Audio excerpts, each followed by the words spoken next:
Hello, I'm Eric Peterson. I was born December 19th, 1990. This time period was a period of great change in the world.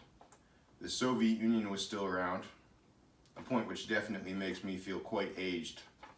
But it was on its last legs, and several of the events that happened in December of 1990 reflect this.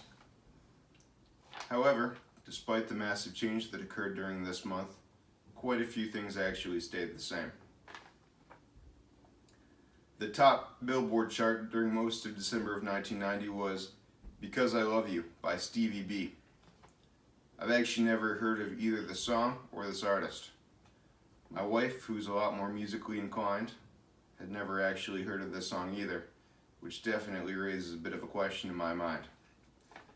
The top movies during the month were The Godfather Part 3, which I felt was the worst of the Godfather trilogy, Edward Scissorhands, which is actually my favorite Johnny Depp movie.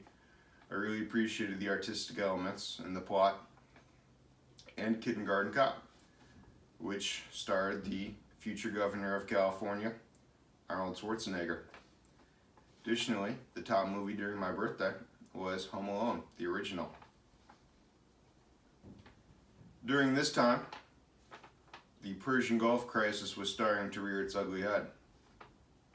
Although Iraq and the U.S. weren't officially at war, Iraq had taken possession of Kuwait, and the U.S. and the Soviet Union were both largely protesting this measure. As a result, tensions rose in the Persian Gulf, and gas prices rose to a whopping $1.60. I mentioned earlier that the Soviet Union was on its way out. A prime example of this was East and West Germany had been reunified in the late 1890s. Late 1980s. The Berlin Wall had come down during this time, and in December of 1990, both the East and West, now Germany, had its first unified parliamentary elections since 1933. You might wonder why there was a gap between the 1930s and the Soviet influence on Germany, but Hitler, who came to power during that election cycle, stifled elections during his time in power. Another indication was Poland had its first democratically elected president with free elections.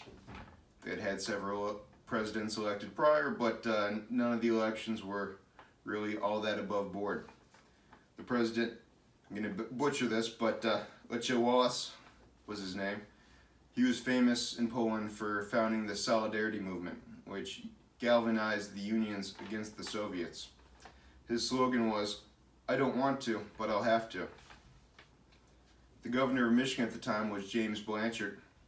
He was a Democrat who had just lost an election to John Engler the month prior. Blanchard served 2 terms as Michigan governor and would actually run again in the early 2000s, ultimately losing the nomination to Jennifer Granholm.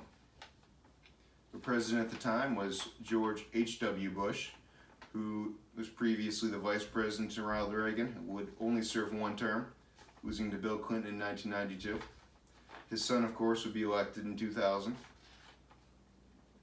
And, most important of all, on December 24th, Tom Cruise married Nicole Kidman. They divorced in 2001. And proving that some things never change, the Lions were wrapping up a 6-10 season.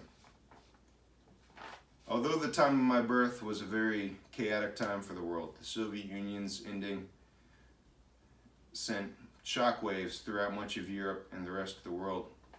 It was also a time of rejuvenation. A lot of democracies which had previously laid dormant were being thrust back into the spotlight. And politics in the U.S. was unfortunately much the same. I hope you enjoyed this presentation and look forward to doing another presentation in a couple of days.